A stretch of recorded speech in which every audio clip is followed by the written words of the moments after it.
তো হ্যালো বন্ধুরা, তোমরা সবাই কেমন আছো? আশা করি সবাই ভালো আছো, আর আমিও অনেক ভালো আছি। তো আমরা সবাই মিলে বেরিয়ে পড়লাম বাবার উদ্দেশ্যে। হর হর মহাদেব।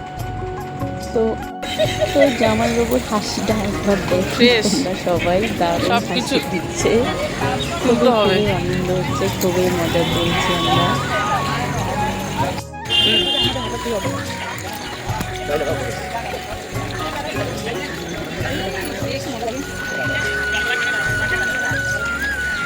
আর সত্যি আমরা যে দিক দিয়ে যাচ্ছিলাম, রাস্তায় এত এত সুন্দর, এত ভালো জায়গা, সত্যি দেখে খুবই খুবই ভালো লাগছিল।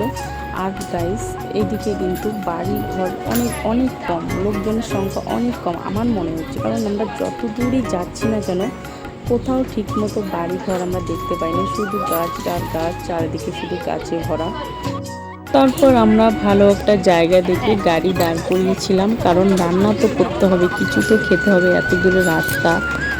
আর আমাদের বরগুলোই রান্না করছিল, আমরা শুধু বসেই ছিলাম আর এদিক ওদিক ভিডিও করছি, ফটো টটো তুলছি। আর দেখো ওরা কিন্তু রান্নায় লেগে পড়েছে, আর আমাদেরকে বলেছিল আগেই যে ওরাই রান্না করবে, সব কিছু করবে, আমরা কিছু করবো না, আমরা শুধু ঘুরবো আর খাবো।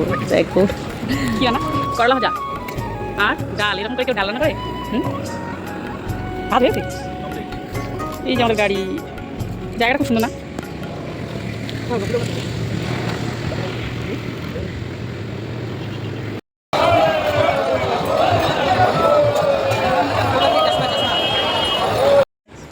আর দেখো গাইস, সুলতানগঞ্জ, মানে এখানে গঙ্গার জল নিতে হয়। আর এখানে যে এত এত ভিড়, এত ভিড় বলাই যায় না আর কি। তো আমরা কেউ কারো হাত ছাড়ছি না, সবাই সবার হাত ধরে